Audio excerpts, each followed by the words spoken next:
ইব্রাহিম আলাইহিস সালাম তার গুনাহগার উম্মতের জন্য দোয়া করতেছে, রব্বি ইন্নাহুন্না আযলালনা কাসীরাম মিনান নাস ফামান তাবিআনি ফাইন্নাহু মিন্নি ওয়া মান আসানি ফাইন্নাকা গফুরুর রহিম। ইব্রাহিম আলাইহিস সালাম বলতেছে, ও আমার রব, ইন্নাহুন্না আযলালনা কাসীরাম মিনান নাস, এই প্রতিমাগুলো, এই মূর্তিগুলা অধিকাংশ মানুষকে পথভ্রষ্ট করে ফেলছে। ফামান তাবিআনি ফাইন্নাহু মিন্নি, যে আমার অনুসরণ করেছে, আমার আনুগত্য করেছে, সে তো আমার দলভুক্ত, আমার উম্মত। তবে সবাই তো আমার আনুগত্য প্রকাশ করে নাই। ওয়ামান আসানি, আর যারা আমার নাফরমানি করেছে। ইব্রাহিম আলাইহিস সালাতু ওয়াস সালাম কেমন যেন আল্লাহ তাআলার কাছে বলে, আল্লাহ, এরা নাফরমানি করলেও তো এরা আমারই উম্মত, আপনি যদি চান তাদেরকেও তো ক্ষমা করে দিতে পারেন। কারণ কি? কারণ হলো ফাইন্নাকা গফুরুর রহিম, আপনি হলেন অতিশয় ক্ষমাশীল, দয়ালু। আপনি যদি চান আমার এই গুনাহগার উম্মত গুলাকেও আপনি মাফ করে দিতে পারেন। ইব্রাহিম আলাইহিস সালাম গুনাহগার উম্মতের জন্য আল্লাহ তাআলার কাছে ক্ষমা চাইতেছে। وقال عيسى عليه الصلاة والسلام إن تعذبهم فإنهم عبادك, তিনি গুনাহগার উম্মতের জন্য দোয়া করেন, আল্লাহ তাআলার কাছে বলেন, ইন তুআযিবহুম ফাইন্নাহুম ইবাদুক, হায় আল্লাহ, আপনি যদি তাদেরকে শাস্তি দেন তারা তো আপনারই বান্দা। ওয়া ইন তাগফির লাহুম, আর যদি আপনি তাদেরকে ক্ষমা করে দেন, আমার উম্মত আপনার বান্দা, আল্লাহ, আপনি যদি আপনার এই গুনাহগার বান্দা, আমার এই গুনাহগার উম্মতদের ক্ষমা করে দেন, কেউ আপনার কাছে জবাবদিহিতা চাইবে না, কারো কাছে আপনাকে জবাবদিহিতা দেওয়া লাগবে না। কেন?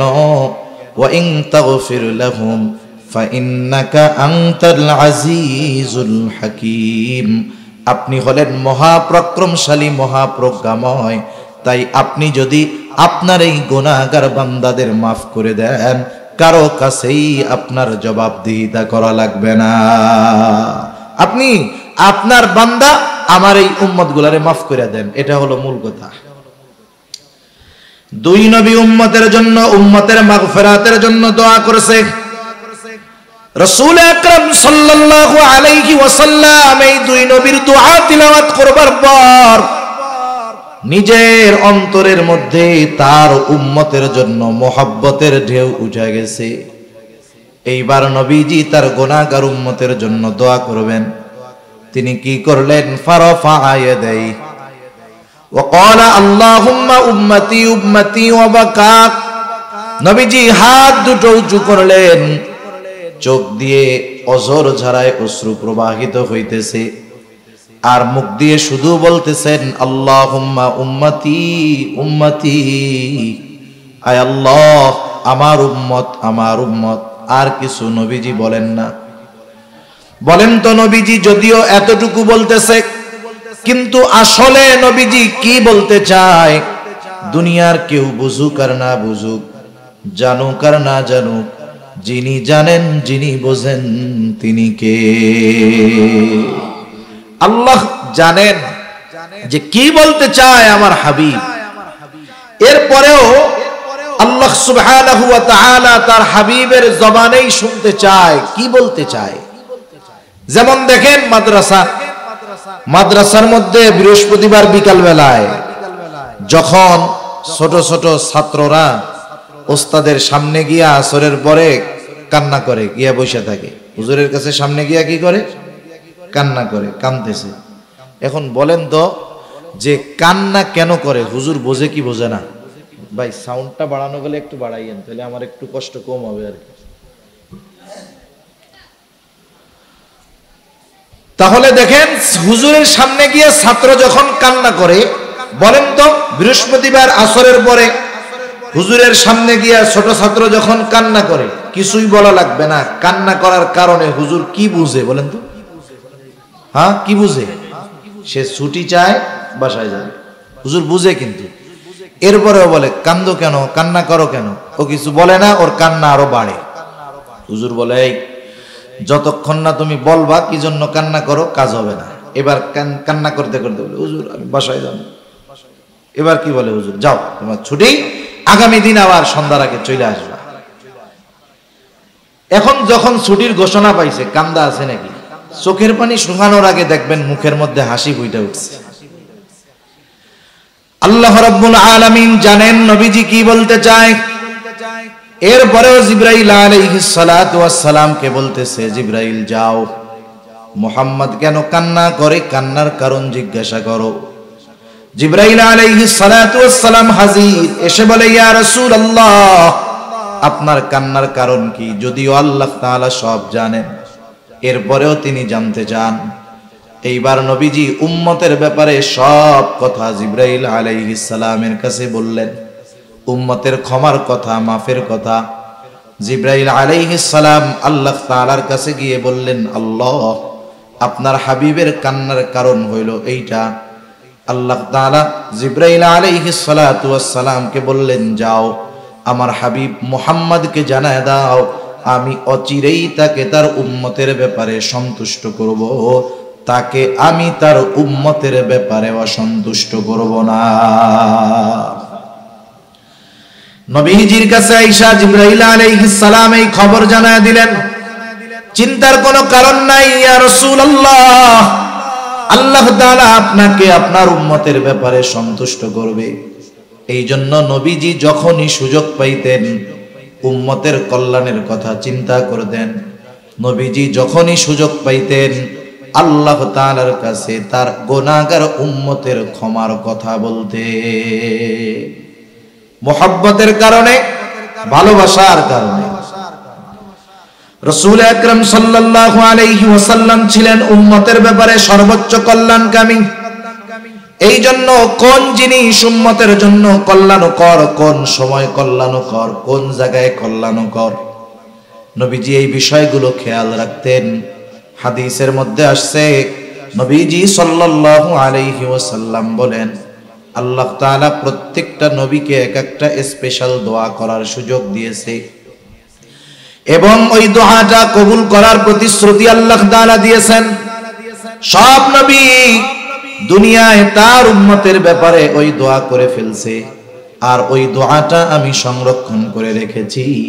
কিয়ামতের দিন আমার উম্মত যখন বিপদে পড়ে যাবে, মুসিবতে পড়ে যাবে, ওই দোয়াটাকে আমি সুপারিশ হিসাবে ওই দিন আমার উম্মতের জন্য আমি ওই দোয়াটা করব। নবীজি জানেন যে দুনিয়ায় এই দোয়াটা করার চাইতে আখিরাতে কাজে লাগবে বেশি। এই জন্য দুনিয়াতে না কইরা আল্লাহ নবী আখিরাতের জন্য ওইটারে জমায় রাখছেন। রাসূল আকরাম সাল্লাল্লাহু আলাইহি ওয়াসাল্লাম উম্মতের পথভ্রষ্টতার কারণে নবীজি চিন্তিত হয়ে যাইতেন। দ্বীনের উপরে না আসার কারণে নবীজি চিন্তিত হয়ে যাইতেন। নবীজি যখন প্রাথমিক দিকে মক্কার কাফেরদের মধ্যে দাওয়াত দেন, যদিও কাফেরদের মধ্যে দাওয়াত দেন, তথাপি কাফেররাও নবীজিকে ভালো মতো চিনে, নবীজিও তাদেরকে চিনেন। কোন অপরিচিত পরিবেশে গিয়ে উনি দাওয়াত দিয়েছেন বিষয়টা এমন নয়, বরং মক্কার মানুষেরা নবীজির 40 বছরের হায়াত সম্পর্কে জানে। তাদের সামনে নবীজির শৈশব, কৈশোর, যৌবন অতিবাহিত হয়েছে। তারা জানে মুহাম্মদ কেমন মানুষ, মুহাম্মাদের চরিত্র কেমন। মক্কার কাফেররা খুব ভালো মতো জানে। এই জন্যই তো মক্কার কাফেররা আমার আপনার নবীজি নবুয়ত প্রাপ্ত হওয়ার আগেই ওই মক্কার কাফেররা আমার আপনার নবীজির চরিত্র মাধুরীতে সন্তুষ্ট হয়ে নবীজির উপাধি দিয়েছে আল আমিন, আস-সাদিক, সত্যবাদী, আমানতদার। ওই সত্যবাদী আমানতদার মানুষটা যখন ওই মক্কার কাফেরদের কাছে গিয়ে চিরন্তন সত্যর দাওয়াত দেওয়া শুরু করলেন, মক্কার কাফেররা নবীজির দাওয়াত গ্রহণ করেন না। নবীজি চিন্তিত যে এরা যতই আমার কাছের মানুষ হোক না কেন, যতই আপনজন প্রিয়জন হোক না কেন, এরা যদি আমার দাওয়াত গ্রহণ না করে, এদের কোনো উপায় নাই, এদের ঠিকানা। নবীজি চিন্তিত হয়ে গেছেন। চিন্তা পেরেশানিতে খাওয়া দাওয়া কমে যায়, স্বাভাবিক বিষয়। রাসূল আকরাম সাল্লাল্লাহু আলাইহি ওয়াসাল্লাম চিন্তায় খাওয়া দাওয়া কমায় দিয়েছেন, অসুস্থ হয়ে গেছেন। অসুস্থতার মাত্রা এতটা বেশি, আল্লাহ তাআলা ওহী নাজিল করে বলেন, লাআল্লাকা বাখিউন নাফসাকা আল্লা ইয়াকুনু মুমিনিন।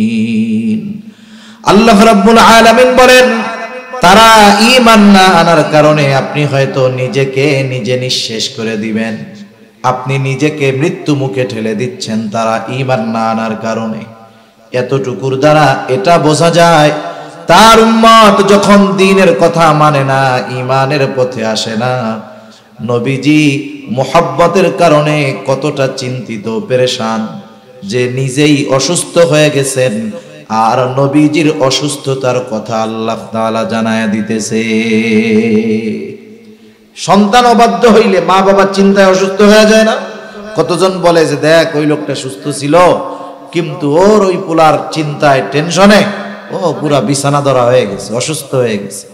কেন? মহব্বত তো সন্তানের প্রতি আছে, এই কারণে সন্তানের চিন্তায় মা বাবা অসুস্থ হয়ে যায়, আর উম্মতের চিন্তায় নবীজি সাল্লাল্লাহু আলাইহি ওয়াসাল্লাম অসুস্থ হয়ে গেছেন। রাসূল আকরাম সাল্লাল্লাহু আলাইহি ওয়াসাল্লাম বলেন, তোমাদের মধ্যে আর আমার মধ্যে উপমা হলো ওই ব্যক্তির ন্যায় যে আগুন প্রজ্বলিত করলো, আগুন জ্বালাইলো, আগুন জ্বালানোর পরে চতুর্দিক দিয়ে পোকা মাকড় এসে হাজির। চতুর্দিক দিয়ে পোকা মাকড় লাফায়া লাফায়া আগুনের মধ্যে পড়ে আর মরে। লোকটা যতই সরায় দেওয়ার চেষ্টা করে পোকগুলা সরে না, বরং প্রতিযোগিতা দিয়ে আগুনের মধ্যে আইসা পড়ে, পুড়ে আর মরে। নবীজি বলেন, আমিও তোমাদের কোমর ধরে ধরে জাহান্নাম থেকে টেনে আনি, জাহান্নামের দিক থেকে টেনে আনি, কিন্তু তোমরা আমার হাত থেকে ছুটে পুনরায় জাহান্নামের দিকে ধাবিত হয়ে যাও। শুধু তাই না, রাসূলুল্লাহ সাল্লাল্লাহু আলাইহি ওয়াসাল্লামের উম্মতের প্রতি কত দরদ। উম্মতের দ্বারা আঘাত প্রাপ্ত হওয়ার পরেও নবীজি উম্মতের জন্য বদদোয়া করেন নাই। রাসূল আকরাম সাল্লাল্লাহু আলাইহি ওয়াসাল্লাম যখন মক্কা থেকে তিনি তায়েফে চলে গেলেন, মক্কার মানুষ নবীজির কথা মানে না, দ্বীনের দাওয়াত দেওয়ার জন্য চলে গেলেন তায়েফে। রাসূলুল্লাহ সাল্লাল্লাহু আলাইহি ওয়াসাল্লাম তায়েফে যাবার পর তায়েফের মানুষ দলে দলে নবীজিকে পাগল বলে বলে পাথর নিক্ষেপ করলো। নবীজির গায়ে যেই পাথর নিক্ষেপ করা হয়েছিল, পাথরগুলো ছোট না, বরং পাথরগুলো ছিল বড় বড় পাথর, সাথে সাথে পাথরগুলো ছিল ধারালো পাথর, যার কারণে পাথরের আঘাত নবীজির গায়ে লাগতো আর নবীজির গা ক্ষত বিক্ষত হয়ে যাইত। এত পরিমাণ পাথর নবীজির গায়ে লাগছে, আয়েশা সিদ্দিকা রাদিয়াল্লাহু তাআলা আনহা নবীজির গায়ে একদিন পাথরের দাগ উনি বুঝতে পারেন নাই। জিজ্ঞাসা করেন, ইয়া রাসূলুল্লাহ, আপনার গায়ে এইগুলো কিসের দাগ? কখনো কি বসন্ত হয়েছিল নাকি? নবীজি বলেন, না আয়েশা, আমার কখনো বসন্ত হয় নাই, ফক্স হয় নাই। তাইলে দাগগুলো কিসের? নবীজি বললেন, আয়েশা, আমি যখন দ্বীনের দাওয়াত দেওয়ার জন্য তায়েফে গিয়েছিলাম, তায়েফের মানুষ আমাকে বুঝে নাই, আমার কথাগুলো মেনে নেয় নাই, তারা আমাকে যেই পাথরগুলো নিক্ষেপ করেছিল, এই দাগগুলো হলো তাদের নিক্ষিপ্ত পাথরের দাগ, পাথরের আঘাতের দাগ। এর মানে কি বোঝা যায়? নবীজিকে পাথর মারছে বড় বড় এবং ধারালো। যদি কেউ বড় একটা পাথর মারে, গায়ে লাগলে ওই জায়গাটা থেতলে যাবে, ফেটে যাবে না, কেটে যাবে না। কিন্তু যদি বড় হয়, ধারালো হয়, লাগলে কাটবে, ক্ষত হবে, রক্ত বের হবে। নবীজি সাল্লাল্লাহু আলাইহি ওয়াসাল্লামের গা দিয়ে রক্ত প্রবাহিত হইত। এত পরিমাণ রক্ত নবীজির গা দিয়ে বের হয়েছে, গায়ের পোশাক পরিপূর্ণভাবে ভিজে, গা বেয়ে বেয়ে রক্ত পড়েছে। রক্ত বেয়ে বেয়ে পড়তে পড়তে ওই রক্ত জুতার মধ্যে ঢুকে গেছে। রক্ত শুকায়া জুতা পায়ের সাথে আটকে গিয়েছে, তাহলে কি পরিমাণ রক্ত বের হয়েছে একটু চিন্তা করেন। অনেক সময় আমরা রক্ত দান করি, ব্লাড ডোনেট করি, যিনি রক্তদাতা রক্ত দেন, অনেক সময় দেখা যায় 300 গ্রাম 400 গ্রাম 250 গ্রাম রক্ত নেওয়া হবে, কিন্তু আল্লাহর বান্দা রক্তটা দিয়ে আর উঠতে পারে না, অজ্ঞান হয়ে পড়ে যায়, দুর্বলতার কারণে চলতে পারে না। নবীজির গায়ে যখন আঘাত করা হতো, রক্ত প্রবাহিত পড়তো, নবীজি জমিনে পড়ে যাইতেন। হযরত যায়েদ রাদিয়াল্লাহু তাআলা আনহু একা ঠেকায়া পারেন না, তিনিও আঘাতপ্রাপ্ত হয়েছেন। নবীজি আবার উঠতেন, উঠে এক কথা যে তোমরা বলো লা ইলাহা ইল্লাল্লাহ তুফলিহু, সফল হয়ে যাইবা। এইভাবে চলতেছে বিকাল পর্যন্ত। আল্লাহ রাসূল সাল্লাল্লাহু আলাইহি ওয়াসাল্লাম প্রচন্ড দুর্বল হয়ে গেলেন, ক্লান্ত শ্রান্ত দেহ নিয়ে নবীজি পড়ন্ত বিকালে একটা আঙ্গুর বাগানের পাশে গিয়ে নবীজি একটু বিশ্রাম নিচ্ছেন। ইতিমধ্যে জিবরাইল আলাইহিস সালাম হাজির।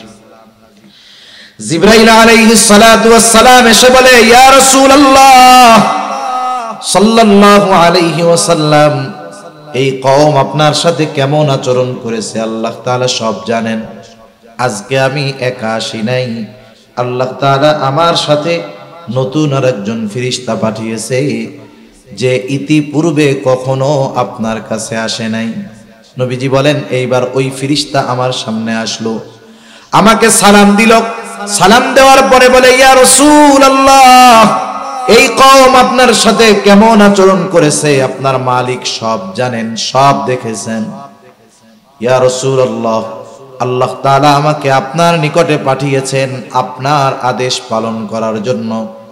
আপনি যদি নির্দেশ দেন, এই অবাধ্য জাতিকে 2 পাহাড় দিয়ে এমন ভাবে পিষে দেওয়া হবে যে তারা পরিপূর্ণ নিশ্চিহ্ন হয়ে যাবে, এখানে যে একটা জনবসতি ছিল তার কোনো চিহ্ন অবশিষ্ট থাকবে না। আপনি যদি শুধু নির্দেশ দেন তাইলে হবে। রাসূল আকরাম সাল্লাল্লাহু আলাইহি ওয়াসাল্লাম এই সুযোগ পাওয়ার পরেও কি করছেন? আমরা হইলে কি করতাম? আমরা তো প্রতিশোধ পরায়ণ। আমরা কি বলেন না, প্রতিশোধ পরায়ণ। আমরা 20 বছর আগের ছোটখাটো বিষয়ের প্রতিশোধ নেওয়ার সুযোগ পাইলেও সেটা ছাড় দেই না। চিন্তা করি, এখন আমার খুব পাওয়ার, 20 বছর আগে ওই লোক আমার দিকে চোখ বড় করে তাকাইছিল, আজকে আমার পাওয়ার আছে, ওর চোখ 2টাই উঠাইয়া দিলাম। করে না এরকম? ছোট ছোট বিষয় নিয়ে বড় বড় প্রতিশোধ মানুষ নিয়ে বসতেছে, চিন্তাই করে না। অথচ রাসূলুল্লাহ সাল্লাল্লাহু আলাইহি ওয়াসাল্লাম ক্ষমা পরায়ণ ছিলেন, প্রতিশোধ পরায়ণ নবীজি ছিলেন না। রাসূল আকরাম সাল্লাল্লাহু আলাইহি ওয়াসাল্লামের চিন্তাধারা ছিল সুদূর প্রসারী। যখন এই কথা ফেরেশতা বলছে, নবীজি আরাম করতেছিলেন, একটু উঠা বসলেন। কেমন যেন নবীজি বলতেছে, তুমি তো বলতেছো আদেশ দেন 2 পাহাড় একত্রিত কইরা ওদেরকে পিষে দেই, কিন্তু তোমার এই কথা আর আমি তো আল্লাহ তাআলার কাছে আশা করি ভিন্ন। নবীজি তখন বললেন, বাল আরজু আন ইয়াখরুজাল্লাহু মিন আসলাবিহিম মান ইয়াবুদুল্লাহ ওয়াহদাহু ওয়া লা ইউশরিকু বিহি শাইআ। নবীজি সাল্লাল্লাহু আলাইহি ওয়াসাল্লাম বললেন, বরং আমি তো আল্লাহ তাআলার কাছে এই আশা পোষণ করি যে আল্লাহ তাআলা এদের মধ্য থেকে এমন এক জাতি বের করবে, এমন এক প্রজন্ম বের করবে যারা এক আল্লাহর ইবাদত করবে, তার সাথে কারো শরীক করবে না। তুমি তো বলতেছো আদেশ দেন 2 পাহাড় মিশাইয়া পিষে দেই, আর আমি তো আশা করতেছি এদের অবস্থা যা হয় হোক, হয়তো আল্লাহ তাআলা এদের মধ্য থেকে এমন মানুষ বের করবে যে ওরা এক আল্লাহর ইবাদত করবে, কারো সাথে শরীক করবে না। নবীজি সাল্লাল্লাহু আলাইহি ওয়াসাল্লামের কিয়ামত পর্যন্ত যত উম্মত আসবে তাদের প্রতি ভালোবাসার নিদর্শন নবীজি রেখে গেছেন। রাসূলুল্লাহ সাল্লাল্লাহু আলাইহি ওয়াসাল্লাম একদিন সাহাবায়ে কেরামের সাথে পথ চলতেছিলেন। হঠাৎ করে নবীজি বলেন, আমার ভাইদেরকে দেখতে মন চায়। সাহাবায়ে কেরাম বলে, ইয়া রাসূলুল্লাহ, আমরা কি আপনার ভাই নই? নবীজি বললেন, তোমরা আমার সাহাবী, তাহলে আপনার ভাই কারা? নবীজি বললেন, আমার ভাই হলো তারা যারা আমার পরে আমাকে না দেখে আমার উপরে ঈমান আনবে, তারা হলো আমার ভাই। এর দ্বারা নবীজি কিয়ামত পর্যন্ত যত মুমিন আসবে সব উম্মতের প্রতি দরদ, মোহাব্বত, ভালোবাসার চিহ্ন নবীজি রেখে গেছেন। সুবহানাল্লাহ। নবীজির প্রতি উম্মতের প্রতি নবীজির দরদ কত বেশি বলতে গেলে আরো অনেক লম্বা সময় চলে যাবে। দেখেন, এই দরদ, এই মায়া, এই ভালোবাসা, এটা যে শুধু দুনিয়ায় তা না, পরকালেও নবীজি আমাদের সবচাইতে বেশি ভালোবাসবে। সুবহানাল্লাহ। কিয়ামতের দিন, যেই দিন দুনিয়ার কোন আপনজন প্রিয়জন আমার আপনার পরিচয়কে স্বীকার করতে চাইবে না, কিয়ামতের দিন ওই মুসিবতের সময় নিজের মা তার সন্তানকে চিনবে না, বাবা তার সন্তানকে চিনবে না, স্বামী স্ত্রীকে, স্ত্রী স্বামীকে চিনবে না। আল্লাহ তাআলা কোরআনুল কারীমের মধ্যে সেই অবস্থার কথা বর্ণনা করে বলেন, ইয়াউমা ইয়াফিরুল মারউ মিন আখিহি ওয়া উম্মিহি ওয়া আবিহি ওয়া সাহিবাতিহি ওয়া বানিহি। আল্লাহ তাআলা বলেন, কিয়ামতের দিন ভাই ভাইয়ের থেকে পলায়ন করবে, ওয়া উম্মিহি ওয়া আবিহি, পিতামাতা থেকে পলায়ন করবে, ওয়া সাহিবাতিহি ওয়া বানিহি, স্ত্রী সন্তানদের থেকে পলায়ন করবে। কেউ কারো সামনে যাইতে চাবে না, কেউ কারো সাথে দেখা হোক এটাও চাইবে না। বরং মানুষ তো এমনও কথা কিয়ামতের দিন আল্লাহ তাআলার কাছে বলবে, আল্লাহ, আপনি দুনিয়ার সব মানুষকে জাহান্নামে দিয়ে হলেও আমাকে আপনি মাফ করে জান্নাত দিয়ে দেন। ওই দিন মা সন্তানকে চিনবে না, অথচ দুনিয়ায় মা সন্তানকে বেশি ভালোবাসে কি বাসে না? কথা বলেন না কেন? বাসে নাকি আপনাদের মা ভালোবাসে নাই আপনাদের?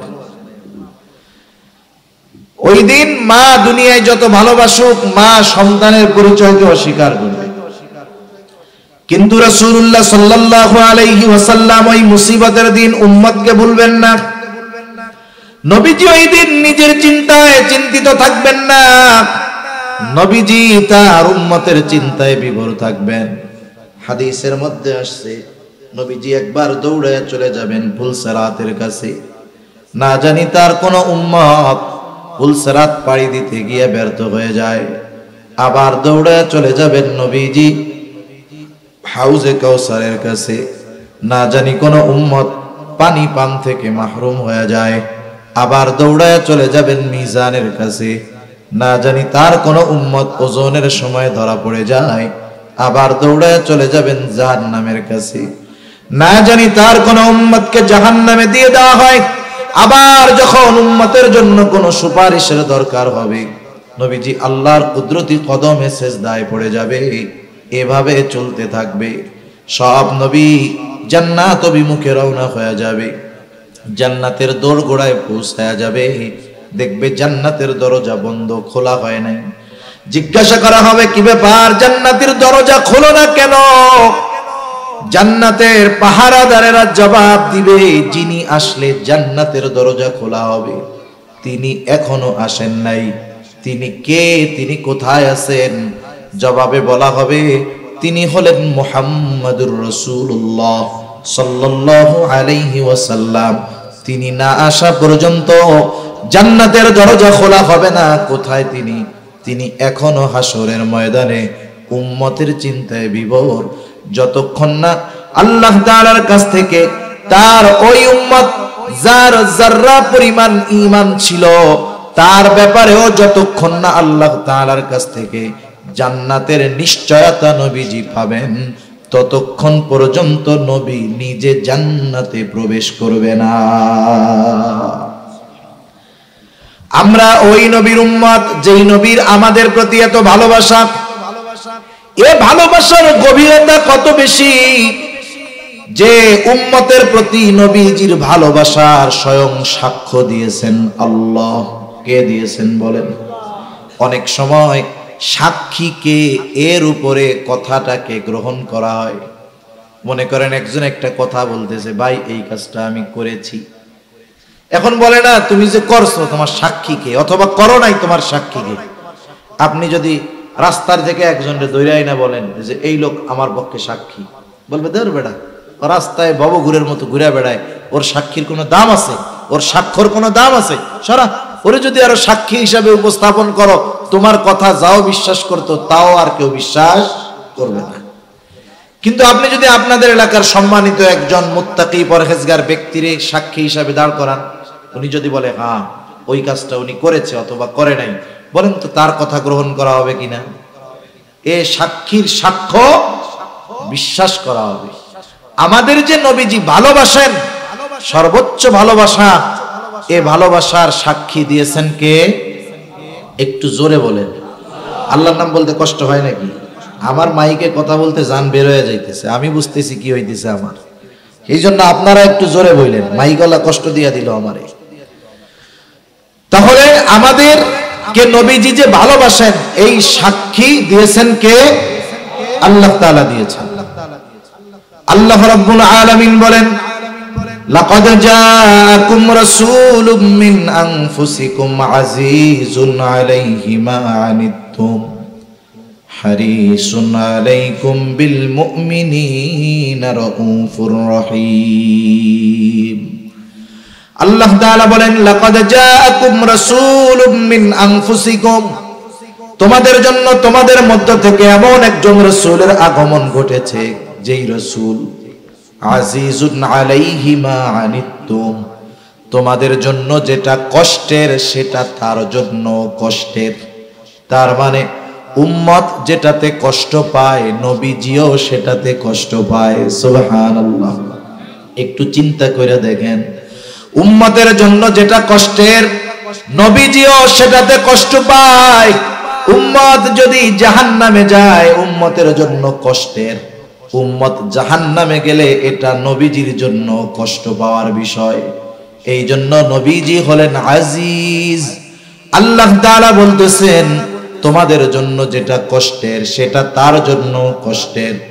2 নাম্বার, আল্লাহ তাআলা বলেন ওই রাসূল তোমাদের জন্য হলেন হারিস। নবীজি হলেন তোমাদের জন্য কল্যাণকামী, সমব্যথী কল্যাণকামী।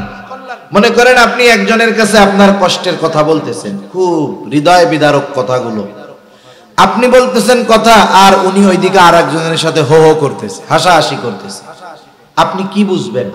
যে সে আমার কথাগুলো গুরুত্ব সহকারে শুনতেছে না, বরং সে যদি কান লাগায় আপনার কথা শুনে আর মাঝে মধ্যে বলে আহারে এটা তো খুব কষ্টের, আপনি খুব কষ্টে আছেন, বলেন তো ওই ব্যক্তির কাছে কথাগুলো বলার পরে আপনার কথাটা বা দিলটা, অন্তরটা একটু হালকা হবে কি হবে না?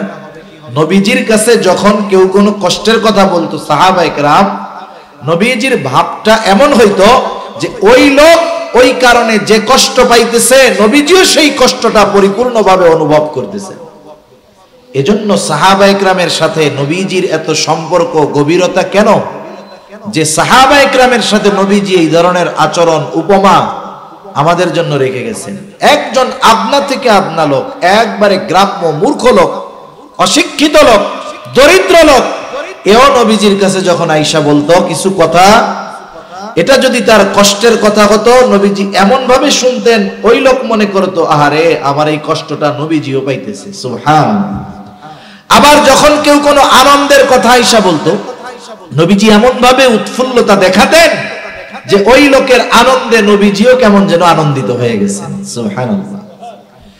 এজন্য নবীজি ছিলেন সমব্যথী, উম্মতের জন্য কল্যাণকামী, আর মুমিনদের জন্য বিশেষ করে বিল মুমিনিনা রাউফুর রহিম। মুমিনদের জন্য নবীজি হলেন রাউফ, মুমিনদের জন্য নবীজি হলেন রহিম, রাউফুর রহিম। আল্লাহ তাআলার গুণবাচক নামগুলোর মধ্যে থেকে অন্যতম 2টা গুণবাচক নাম। দুনিয়ার কোন মাখলুক রাউফ হতে পারে না, দুনিয়ার কোন মাখলুক রহিম হতে পারে না, কিন্তু আল্লাহ তাআলা আমার আপনার প্রতি, উম্মতের প্রতি নবীজির কত দরদ, এই দরদের বিষয়টা বোঝাতে গিয়ে আল্লাহ তাআলা নিজের শানে যেই শব্দ, ওই শব্দটা আল্লাহ তাআলা তার হাবিবের শানে ব্যবহার করেছে। আল্লাহ তাআলা বলতেছে, শোনো, এমন রাসূল, যেই রাসূল মুমিনদের জন্য রউফ, অতি সদয়, পরম দয়ালু মুমিনদের জন্য। এ কথার দ্বারা কি বোঝা যায়? মুমিন যে তার উম্মতকে কত মহব্বত করেন, ভালোবাসেন, এই ভালোবাসা দুনিয়ার কোনো ক্যালকুলেটর দিয়ে হিসাব করা যাবে না। এই ভালোবাসা কত গভীর, কত বেশি, এই ভালোবাসার স্বয়ং সাক্ষী দিলেন কে? এর দ্বারা একথা সুস্পষ্ট যে নবীজি আমাদেরকে কল্পনাতীত ভালোবাসেন। এখন স্বাভাবিক মানুষের যুক্তি কি বলে? যে আমাকে ভালোবাসবে তার প্রতি ভালোবাসা থাকার দরকার আছে না নাই? উনি আমাদেরকে ভালোবাসেন, এটা তো বড় এক নেয়ামত, শুকরিয়া আদায় করার দরকার। মাল্লাম ইয়াশকুরিন নাস ফালাম ইয়াশকুরিল্লাহ। যে মানুষের কৃতজ্ঞতা প্রকাশ করে না, সে আল্লাহরও কৃতজ্ঞতা প্রকাশ করে না। এখন আমাদের কাজ কি? নবীজিকে ভালোবাসেন, ঠিক না বলেন? নবীজি মা বাবার চাইতে বেশি ভালোবাসে না কম ভালোবাসে? তাইলে নবীজিকে আমাদের কি মা বাবার চাইতে বেশি ভালোবাসতে হবে না কম ভালোবাসতে হবে? বলেন তো, আমরা আমাদের নিয়ে যত চিন্তিত, তার চাইতে নবীজি বেশি চিন্তিত না কম চিন্তিত? এটা মনে রাখেন। আমরা আমাদের ব্যাপারে যত চিন্তিত, আমরা নিজের ব্যাপারে যত চিন্তিত, তার চাইতে নবীজি আমাদের ব্যাপারে বেশি চিন্তিত। সুবহান। এখন সেই নবীর প্রতি আমাদের জীবনের চাইতে বেশি ভালোবাসা থাকার দরকার আছে না নাই? আরে মা বাবার প্রতি ভালোবাসা আপ ডাউন হওয়ার সুযোগ আছে। মা বাবার প্রতি ভালোবাসা বাড়বে, কিন্তু মা বাবা যদি আল্লাহর নাফরমানি করে ভালোবাসা কমবে। যদি প্রয়োজনে বাবার বিরুদ্ধে অস্ত্র ধারণ করতে হয়, দ্বীনের কারণে অস্ত্র ধারণ করতে হবে। সাহাবায়ে কেরাম দেখায় গেছে, ঠিক কিনা বলেন? উপমা উদাহরণ আছে, বুড়ি বুড়ি ঘটনা আছে, বলার সুযোগ নাই। মোট কথা হলো, কিন্তু নবীর প্রতি ভালোবাসা ডাউন হওয়ার কোনো সুযোগ নাই। এটা শুধু কি হতে হবে? আপ হতে হবে, মাইনাস হওয়ার কোনো সুযোগ নাই। ওয়ে নাই, একটাই পথ, নবীজিকে ভালোবাসতেই হবে। কারণ নবীজির ভালোবাসার সম্পৃক্ততা ঈমানের সাথে। কিসের সাথে বলেন? ঈমানের সাথে। ভালোবাসার সাথে ঈমানের সংযোগ, এজন্য ভালোবাসা কমানোর সুযোগ নাই। এ কথা নবীজিও বলেন, লা ইউমিনু আহাদুকুম হাত্তা আকুনা আহাব্বা ইলাইহি মিন ওয়ালিদিহি ওয়া ওয়ালাদিহি ওয়ান নাসি আজমাইন। নবীজি বলেন, তোমাদের মধ্যে কেউ ততক্ষণ পর্যন্ত মুমিন হতে পারবে না যতক্ষণ না সে তার সন্তান সন্ততি পিতা মাতা এক কথা সকলের চাইতে আমি নবীকে বেশি ভালো না বাসবে। তাহলে মুমিন যদি হতে হয়, এক কথায় সকলের চাইতে, নিজের জীবনের চাইতেও নবীজিকে বেশি ভালোবাসতে হবে।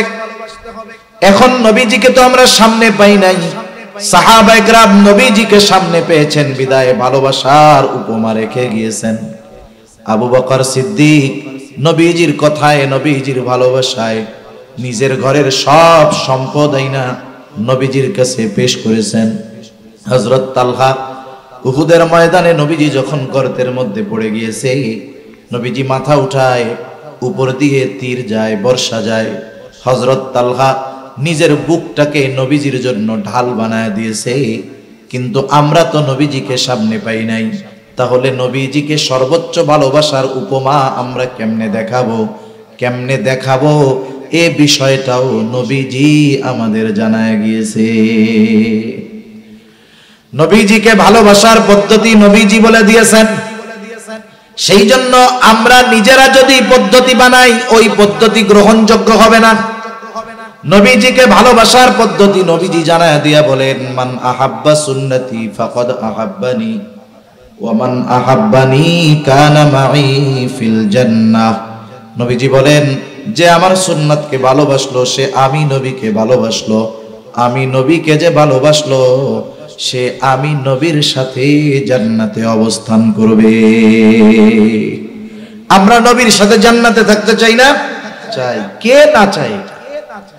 সাহাবায়ে কেরাম যখন শুনছেন যে যাকে ভালোবাসে তার সাথে অবস্থান করবে, এর চাইতে বেশি খুশি ওনারা আর হন নাই এই কথা শুনা। হযরত আনাস রাদিয়াল্লাহু তাআলা আনহু থেকে বর্ণিত, এক গ্রাম্য সাহাবী আয়েশা নবীজিকে প্রশ্ন করছে মাতাসসাহ। তার প্রশ্নের ভাবে নবীজি তার প্রশ্নের জবাব না দিয়ে উল্টা তাকে প্রশ্ন করেছে মা আ'দাত্তা লাহা, তুমি যে কিয়ামতের জন্য অপেক্ষা করতেছো, কিয়ামত কখন আসবে বলতেছো, তুমি কিয়ামতের জন্য কি প্রস্তুতি নিয়েছো? লোকটা গ্রাম্য মানুষ, সহজ সরল উত্তর, আমি আল্লাহ এবং তার রাসূলকে ভালোবাসি।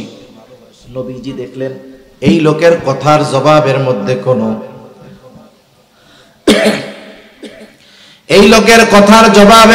কোনো কৃত্রিমতা নাই, কোনো লৌকিকতা নাই। রাসূল আকরাম সাল্লাল্লাহু আলাইহি ওয়াসাল্লাম সাথে সাথে জবাব দিয়ে বললেন, যে যাকে ভালোবাসে তার সাথে অবস্থান করবে। লোকটা এবার বাড়ির পথে হাঁটা দিয়ে দিল। হযরত আনাস রাদিয়াল্লাহু তাআলা আনহু বলেন, ইসলাম গ্রহণের পরে আমরা এতটা খুশি হই নাই যতটা খুশি নবীজির মুখে এই কথা শুনে হয়েছি। তিনি বলেন, আমি আল্লাহ এবং তার রাসূলকে ভালোবাসি, আমি আবু বকর ওমর রাদিয়াল্লাহু তাআলা আনহুমাকে ভালোবাসি, যদিও তাদের মতো আমল করতে পারি নাই, তবে আমি এই ব্যাপারে আশা করি জান্নাতে আমি রাসূলুল্লাহ সাল্লাল্লাহু আলাইহি ওয়াসাল্লাম, আবু বকর এবং ওমর রাদিয়াল্লাহু তাআলা আনহুমার সঙ্গী হতে পারবো। ভালোবাসার কারণে। কিসের কারণে? ভালোবাসার কারণে। এখন নবীর সাথে যে জান্নাতে গিয়ে থাকতে হবে, থাকতে হলে তো জান্নাতে যাওয়া লাগবে নাকি? জান্নাতে না গেলে তো আর সাথে থাকা যাবে না। এখন জান্নাতে যাওয়ার সহজ পথ নবীজি বলে দিয়েছেন। নবীজি সাল্লাল্লাহু আলাইহি ওয়াসাল্লাম বলেন, কুল্লু উম্মতি ইয়াদখুলুনাল জান্নাতা ইল্লা মান আবা। কিলা মান আবা ইয়া রাসূলুল্লাহ। নবীজি বলেন, আমার সব উম্মত জান্নাতে প্রবেশ করবে, আবা উম্মত ছাড়া। প্রশ্ন করা হলো, আবা উম্মত কারা? নবীজি বললেন, মান আতাআনি দাখালাল জান্নাহ ওয়া মান আসানি ফাকাদ আবা। যে আমার আনুগত্য করবে সে জান্নাতে প্রবেশ করবে, আর যে আমার আনুগত্য করবে না সে আবা উম্মত, সে জাহান্নামে যাবে। এখন যদি দুই হাদিস থেকে আমরা কথা বের করি, কথা আসে রাসূলুল্লাহ সাল্লাল্লাহু আলাইহি ওয়াসাল্লামকে ভালোবাসে সে, নবীজির সাথে জান্নাতে থাকতে পারবে সে, যে নবীজির সুন্নাতকে মুহাব্বতের সাথে অনুসরণ করে, তাহলে সে নবীজির প্রকৃত ভালোবাসার দাবিদার এবং নবীজির সাথে জান্নাতে অবস্থান করার যোগ্যতা সে অর্জন করবে। তাহলে নবীজির সুন্নাতকে মুহাব্বতের সাথে অনুসরণ করা ছাড়া নবীজিকেও ভালোবাসা হয় না, নবীজির সাথে জান্নাতেও থাকা যাবে না। এটাই বাস্তবতা। অনেক সময় আমরা সুন্নাত ভালোবাসি, সুন্নাত ওয়ালাকেও ভালোবাসি, কিন্তু নিজে সুন্নাত ওয়ালা হইতে চাই না। বিষয়টা তো এরকম। আমাদের সুন্নাত এবং সুন্নাত ওয়ালাদেরকেও ভালোবাসতে হবে, নিজেও সুন্নাত ওয়ালা হইতে হবে। না হলে নবীজির প্রতি বাস্তব ভালোবাসার যেই উদাহরণ, এটা মুখ দিয়ে বললে হবে না, প্রমাণ দিতে হবে নিজে আমলের মাধ্যমে। ঠিক কিনা বলেন? নবীজির সুন্নাত মানতে গিয়ে অনেকে অনেক কথা বলতে পারে।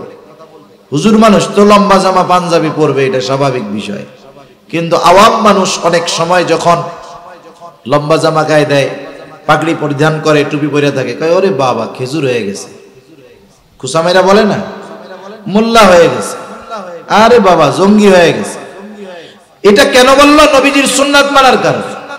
অনেক সময় অনেকে দাড়ি রাখলে ওই ছেলেটারে এখন খুসামাইরা টিটকারি মইরা 15, 16, 18 বছরের বয়সের ছেলেটারে বলে তুমি তো চাচা হয়ে গেছো। কি বলে? চাচা হয়ে গেছে।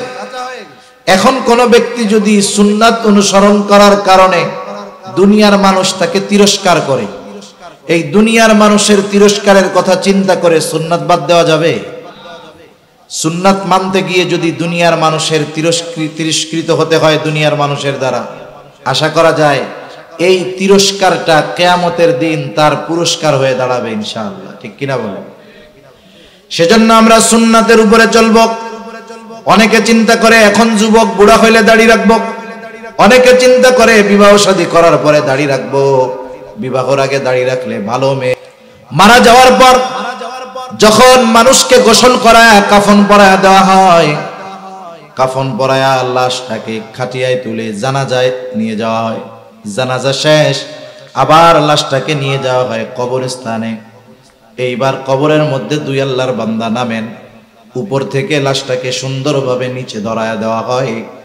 এই যে যখন লাশকে কবরে রাখা হয়, এই সময় একটা দোয়া পড়া হয়। বলেন তো সেই দোয়াটা কি? জানা আছে আপনাদের? জানা আছে? মাথা নাড়েন কেন? মুখ দিয়ে কথা কইতে পারেন না?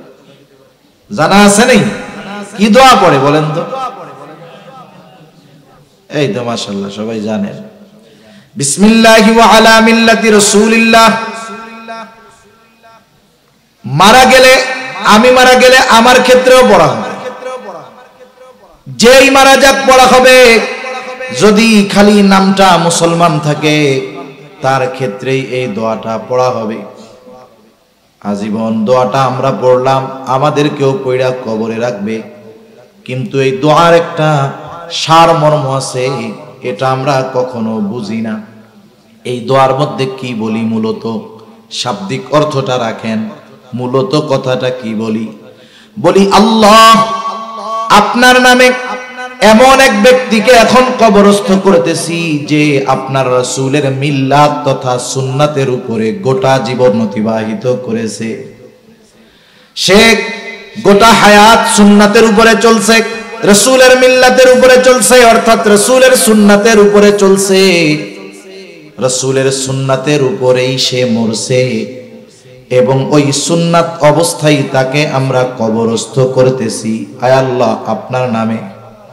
এখন বলেন তো, দেখা গেল যাকে এই দোয়া পড়ে কবরে রাখা হলো, ইসলাম বিদ্বেষী নাস্তিক শাহরিয়ার কবিরকে এই দোয়া পড়াই কবরে রাখবে। মুনতাসির মামুনরেও এই দোয়া পড়া কবরে রাখবে, রাখবে না? এখন গোটা জীবন যারা সুন্নাত মানে নাই, সুন্নাতের উপরে চলে নাই, তাকে যখন এই দোয়া পড়ে কবরে রাখা হবে, বলেন তো তার ক্ষেত্রে দোয়াটা সত্য হবে নাকি মিথ্যা হবে? নিঃসন্দেহে মিথ্যা। নিজের কাছে নিজে প্রশ্ন করবেন, একটু বাড়িতে গিয়ে ফিকির করবেন, আমি তো সুন্নাত মানি না, সুন্নাতের উপরে চলি না। আগামী দিন যদি মারা যাই, আমাকেও এই দোয়া পড়ে কবরে রাখা হবে, কিন্তু ওই দোয়াটা আমার ক্ষেত্রে সত্য হবে নাকি মিথ্যা হবে? এটা একটু একাকী নিরিবিলি চিন্তা করবেন। যদি বাস্তবে কথার সাথে তার সূরাতের মিল হয় তাহলে তো কামিয়াব, আর যদি কথার সাথে সূরাতের মিল না হয় তাহলে অনন্তকালের ওই দীর্ঘ সফর শুরু হবে তার মিথ্যা দিয়ে। ঠিক কিনা? এজন্য আমরা নবীজির ভালোবাসা সুন্নাত অনুসরণের মাধ্যমে প্রমাণ দিব ইনশাআল্লাহ। আল্লাহ সুবহানাহু ওয়া তাআলা আমাদের সবাইকে যথাযথভাবে সুন্নাতের অনুসারী হওয়ার তৌফিক আল্লাহ তাআলা দান করুন। সকলে বলি আমিন। আল্লাহ তাআলা আমাদের হৃদয়কে আল্লাহ এবং তার রাসূলের মুহাব্বত দিয়ে ভরপুর করে দিন। সকলে বলি আমিন। ওয়া আখিরু দাওয়ানা আনিল হামদুলিল্লাহি রাব্বিল আলামিন। আসসালামু আলাইকুম ওয়া রাহমাতুল্লাহি ওয়া বারাকাতুহু।